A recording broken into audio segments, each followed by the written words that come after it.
Hello everyone, good morning, welcome back to my channel. আশা করছি তোমরা সবাই ভালো আছো, আমিও ভালো আছি। এখন থেকেই তোমাদেরকে সাথে নিয়ে আমি আমার ভিডিওটা শুরু করলাম। এখন বাজে ঘড়িতে সকাল 7:30। আজ হচ্ছে রবিবার।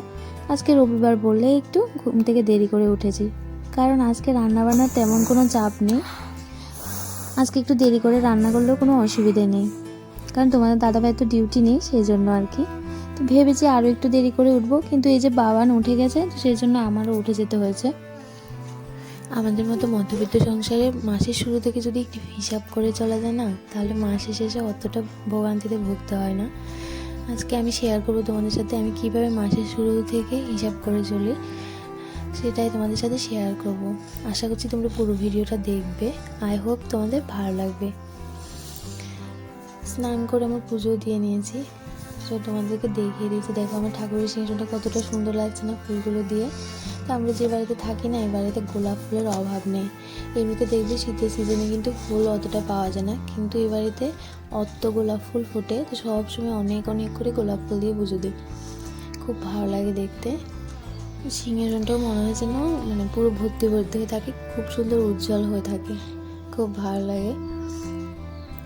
তো এখন সিঁদুরটা দিয়ে রান্নাঘরে চলে এসেছি, গরম জল বসাবো প্রথম। তো যেটা বলছিলাম, মাসের শুরু থেকে দেখবে যখন আমরা গ্যাসের সিলিন্ডার নিই, এই সিলিন্ডারটা যদি আমরা একটু হিসেব করে চালাই, এই যে আমরা গ্যাসটা চালাচ্ছি, গ্যাসের আঁচটা যদি একটু মিডিয়ামে রেখে সবসময় রান্না করা যায় না, তাহলে গ্যাস অনেকটাই কম লাগবে, মানে অনেক দিন গ্যাস যাবে দেখবে। এই যে আমি গ্যাসের আঁচটা বাড়িয়ে দিয়ে দেখাচ্ছি তোমাদেরকে, দেখো অর্ধেক গ্যাস কিন্তু আমার বাইরে বেরিয়ে যাচ্ছে। তাহলে গ্যাসটা কিন্তু আমার মানে বাটিতে লাগছে না, অর্ধেক গ্যাস আমার বেরিয়ে যাচ্ছে ফুল আছে দিলে। তো শুধু শুধু আমার গ্যাসটা খরচ হচ্ছে। তো এই মিডিয়াম আঁচে যদি রাখা যায় না, আর গ্যাস সবসময় ঢাকনা দিয়ে রান্না করলে অনেকটা গ্যাস কম লাগে, কারণ বাষ্পটা যেতে পারে না, সেই জন্য। হয়তো তোমরা ভাববে আমি কেন টাকা নিয়ে বসে তোমাদেরকে টাকা দেখাচ্ছি। আমি সেটা দেখাচ্ছি না। মাসে প্রথমে তোমার দাদাভাই আমার কাছে এনে টাকাগুলো দেয়, তো আমি কী করি, অর্ধেক অর্ধেক করে ভাগ করে রেখে দিই।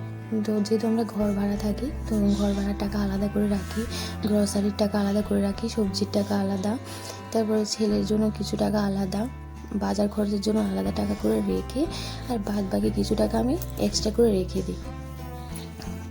তো এইভাবে যদি আলাদা আলাদা করে রাখা যায় না, মাস শেষে দেখবে অনেকটা টাকা বেঁচে যায়।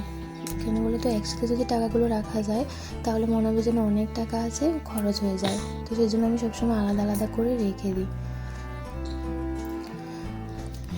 মাসের প্রথম দিকে যখন বেতনটা আসে না, তখন একবারে যদি তোমার গ্রসারিটা নিয়ে আসা যায় এক মাসের পুরো, তাহলে অনেকটা টাকা কম লাগবে। দেখবে খুচরো খুচরো যদি আজকে ওটা তেল, কালকে চাল, এরকম করে আনলে অনেকটা টাকা বেশি লাগে। একসাথে যদি সব গ্রসারি আনা যায় না, তাহলে অনেকটা টাকা কম নেয়, অনেকটা সেভ পাওয়া যায়। তো আমি তো সবসময় এক মাসের খরচ একসাথে নিয়ে আসি, তো এতটাও লাগে না, গায়ে লাগে না, অনেকটা টাকা সেভ পাওয়া যায়।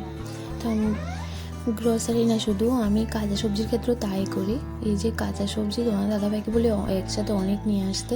যেমন দেখবে যদি তুমি 500 বেগুন নাও বা 500 আলু নাও, অনেকটাই দাম রাখবে। তো একসাথে যদি মানে অনেক 1 কেজি 2 কেজি আলু আনা যায়, তাহলে 2-3 টাকা করে হলেও মানে কম রাখে তারা। তো সেই জন্য তোমার দাদাভাইকে বলি একসাথে সব বাজার নিয়ে আসতে। তোমাদের দাদাভাই একসাথেই সব সবজি করে নিয়ে আসে। যেহেতু আমার ফ্রিজ আছে, ফ্রিজে প্যাকেট করে করে রাখলে আমি এক বাজার নিয়ে আসলে মানে সেই বাজার প্রায় 15-20 দিনের মতন নিয়ে যায়, কারণ একসাথে অনেক নিয়ে আসে। আর আমরা যেহেতু দুজন, অনেক দিন চলে যায়। প্রায় তো আমি একবার বাজার করলে প্রায় 20 দিন পর আবার বাজার করি, 15-20 দিন পর তোমাদের দাদাভাইকে দিয়ে আবার বাজার করাই। তো এরকম ভাবে যদি চলা যায় না, তাহলে অনেকটা টাকা সেভ হয়। তো যাই হোক, অনেক কথা বলে ফেললাম। আমি যেভাবে মানে মাসের শুরু থেকে সংসারটা চালাই, সেটা আজকে তোমাদের সাথে শেয়ার করেছি। যদি ভালো লাগে অবশ্যই কমেন্টে জানিও। তো এখন রুটিটা করে, মাংস ফ্রিজে একটু ছিল, তো সেটা এখন ভিজিয়ে রাখি, ফ্রিজে রাখি, তো সেই জন্য অনেকটাই বরফ জমে থাকে। তো আগে থেকে ভিজিয়ে রাখলে বরফটা কেটে যায়। আর আজকে না বাজার করতে হবে, কারণ সবজি বাজার এনেছে যে প্রায় অনেক দিন হয়ে গেছে, 15-20 দিনের মতো। বাজার করে আনলে তারপর রান্নাটা করব, কারণ ঘরে কাঁচা লঙ্কার পেঁয়াজটা কম ছিল। তো এখন ভিজিয়ে রাখি এটা, তো আসলে বাজার থেকে আসলে তারপর রান্নাবান্না শুরু করবো। আর এদিকে দেখো আমার ছেলে ইয়েকে খাওয়াচ্ছে, এগুলোকে ও বেবি বলে, ডগি আর টেডি বিয়ারকে। এগুলোর সাথে খেলে, ও খাচ্ছে আবার বেবিদেরকেও খাওয়াচ্ছে।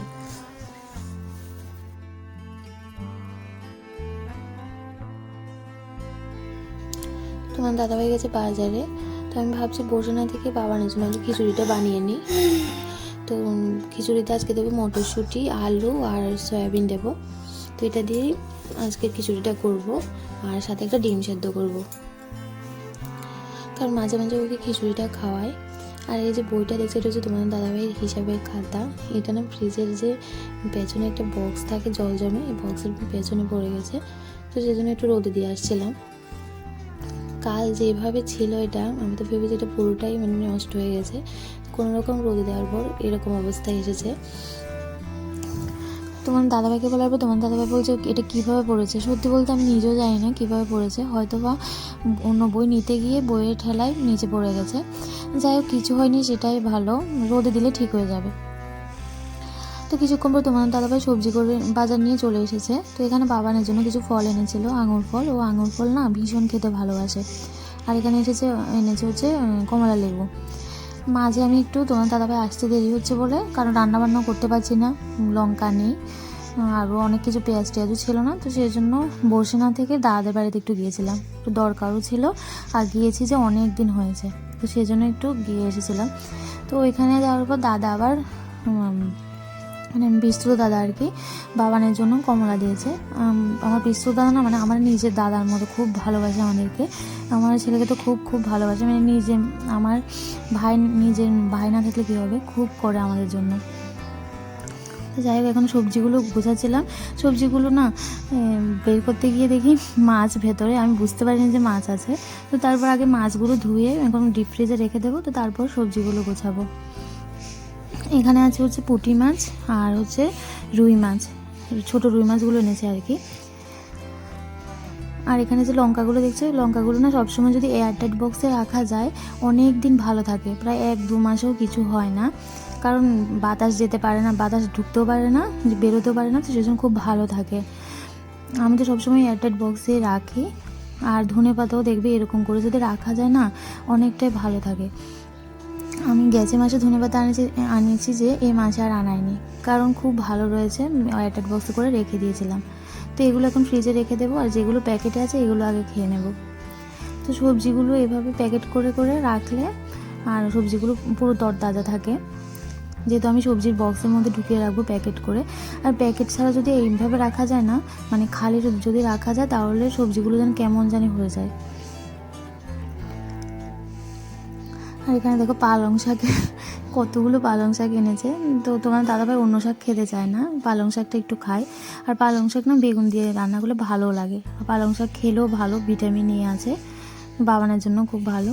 আর এখানে দেখো আমরা মা ছেলে আলু বেশি ভালোবাসি বলে কতগুলো আলু নিয়ে এসেছে, খুব ভালোবাসি আলু খেতে। আর তোমাদের দাদাভাই তো আলু খেতেই যায় না, একদমই ভালোবাসে না। আর এদিকে আমি সবজিগুলো গুছিয়ে এখন ফলগুলো গুছিয়ে নিয়েছিলাম।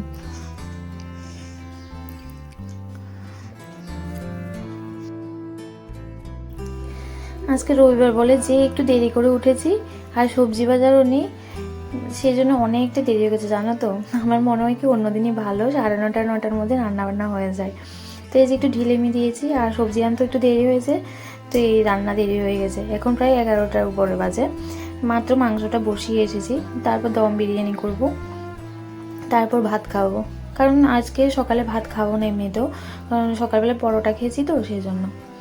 তো যেখানে দম বিরিয়ানির জন্য সব কিছু আয়োজন করে নিয়েছি, এখানে বেরেস্তা করেছি, আর ভাতটা দিয়ে হালকা একটু লবণটা দিয়েছি, কারণ না ভাতের মধ্যে যে ভাতটা করার সময় তখন লবণটা একটু কমই হয়েছিল সেই জন্য। আর এখানে সব কিছু উপকরণ যা যা লাগে সব কিছু দিয়েছি আর কি। জানো তো বিরিয়ানির মশলাটা দিতে না প্রথম আমার মনে নেই, যখন বসিয়েছি হঠাৎ করে মনে পড়েছে, তো তারপরে বিরিয়ানির মশলাটা দিয়ে আবার ঢেকে দিয়েছিলাম।